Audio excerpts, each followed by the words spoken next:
ओडिशा आंचलिक टीम सत्यर विजय। आज प्रार्थीपत्र दाखल कले कौ पदवी क्यों पदवी? मो रंजन कुमार मल्लिक बहुजन समाज पार्टी केन्द्रापड़ा लोकसभा प्रार्थी बहुजन समाज पार्टी तरफ लोकसभा लड़िया निर्वाचन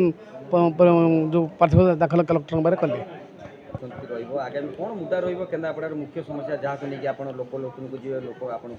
जो कथा आप कहले भल कथा पचारे जो हेवीवेट कथा जो उठेले हेवीवेट किए लोक निष्पत्ति करेंगे लोकों माध्यम से हेवीवेट होती केन्द्रापड़ा माटीर जो विश्वास सहित से खेलुं नेता मैंने हेवीवेट आज परिचय सृष्टि कर आज लोक चाहिए हेवीवेट्रु पुणी तलक ओह्लैवाई तो समय लगे ना।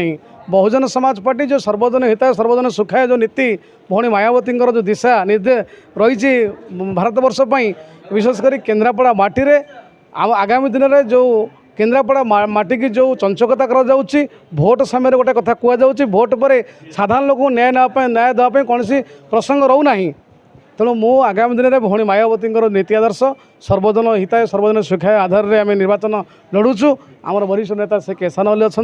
जिला सभापति राजेन्द्र मल्लिक अच्छा जिला कमिटी अच्छी राज्य कमिटी आमर जो मैंने अच्छा राज्यस्तरीय नेता से दिशा निर्देश में बहुजन समाज पार्टी सठिक ढंग से निर्वाचन रणांगन अवतीर्ण होती एवं आगामी दिन में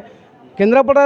सामग्रिक विकास युवक मान निजुक्ति एवं ये केन्द्रापड़ा मेडिकल कॉलेज एवं ये गोटे भल यूनिवर्सिटी जहाँ आम हो सारा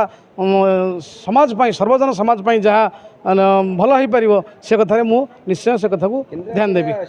एक्चुअली ये चाषी मारणा नीति चली चाषी ना से मैंने कुंभीर कांदना कांदुंट चाषी कौन न्याय करूना चाषी आम न्याय करूँ युवक मान निजुक्ति देवु ये शिक्षा स्वास्थ्यर केमी पुनरुद्धार हम केमी सामग्रिक समाज कल्याण हम से बहुजन समाज पार्टी संग्राम करुच्ची से आधार में निर्वाचन रणांगन अवतीर्ण होती। बीजेडी कहूँ विकास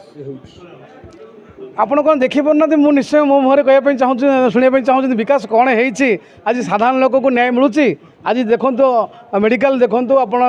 शिक्षा क्षेत्र देखो सब क्षेत्र में आज ओडिशा पछरे केन्द्रापड़ा बहुत पछरे तेणु केन्द्रापड़ार न्याय आज साधारण लोक निर्वाचन लड़े मु निमित्त मात्र बहुजन समाज पार्टी सर्वजन हित निर्वाचन लड़ुचे आप देखिए आगामी दिन लड़े लोक लड़े मु निमित्त मात्र। मो ना प्रशांत कुमार सेठी कौ दलू पदवी आज नामांकन भरले मु बहुजन समाज पार्टी तरफ एमएल पदवी नामांकन कर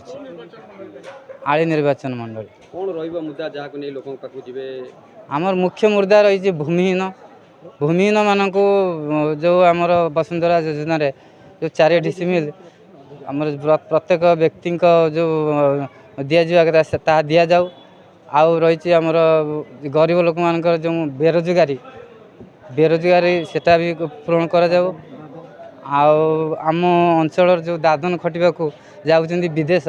जो भाई माने सेमानक पई किछि विचार करा जाऊ ए सब मुद्दा आम रही। मु साधारण लोक मोर हक अधिकार तथा मो जनसाधारण हक अधिकार पई लड़िया मोर एकमात्र लक्ष्य। देखु प्रमुख दल कथा बड़ नुहे लड़िया बड़ कथा बड़ छोट से ना आईन कानून समस्त पर सामान